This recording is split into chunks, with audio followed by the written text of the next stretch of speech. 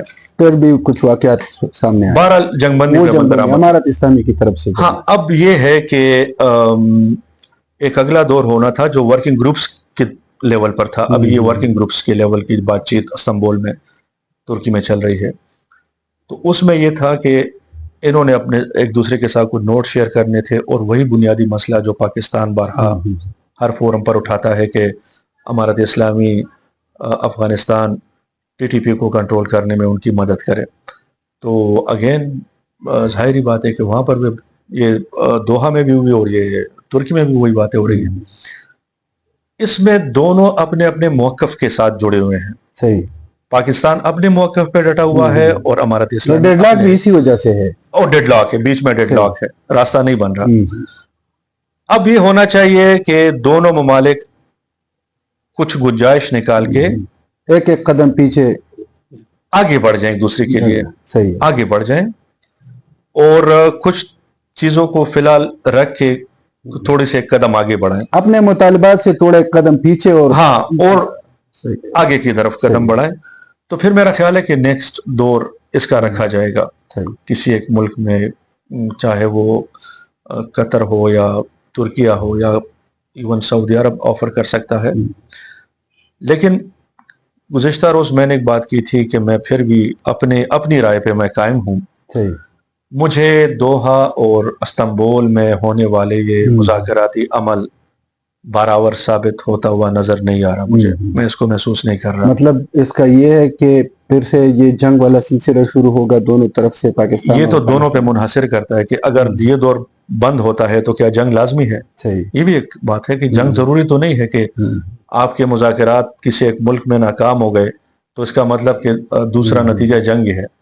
نہیں، دونوں اپنے سابقہ پوزیشنوں پہ جا سکتے ہیں، جنگ سے پہلے کی پوزیشن پہ جا سکتے ہیں، امن کے ساتھ رہنے کی کوشش کی جا سکتی ہے.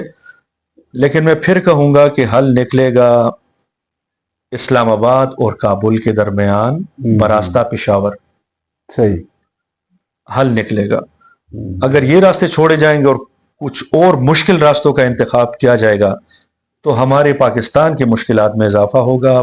بڑی ساری چیزیں جن کی ضرورت نہیں ہوتی وہ ریکارڈ پہ آ جاتی ہیں ان چیزوں میں، ان معاہدات میں. تو مطلب ہم ایک لوکل ایشو کو انٹرنیشنلائز کر کے میرے خیال سے ہم فائدے میں نہیں ہے. پاکستان نقصان میں. پشاور کے راستے اس پہ پھر آپ کے ساتھ بات کروں گا کیونکہ پھر یہ ویلاگ لمبا. کابل اسلام آباد براستہ پشاور اگر بات ہوگی تو میرا خیال ہے حل نکلے گا. اس میں جو ہے بہت سارے سوالات اور جو کنسپیریسیز ہے اس پر بھی بات کریں گے لیکن نیکسٹ ویلاگ میں. ناظرین، آپ نے سنا عارف یوسفزئی صاحب کی تجزیہ بھی، ان کی معلومات بھی، صوبے میں کیا چل رہا ہے اور پاکستان اور افغانستان کے جو حالات ہیں وہ کس طرف جا رہے ہیں. کل بھی انہوں نے کہا تھا کہ یہ گمبھیر ہو رہے ہیں مطلب، اور آج جو ہے ترکی سے جو خبریں آ رہی ہے اس سے بھی ایسا لگتا ہے کہ ڈیڈ لاک برقرار ہے. بہت شکریہ.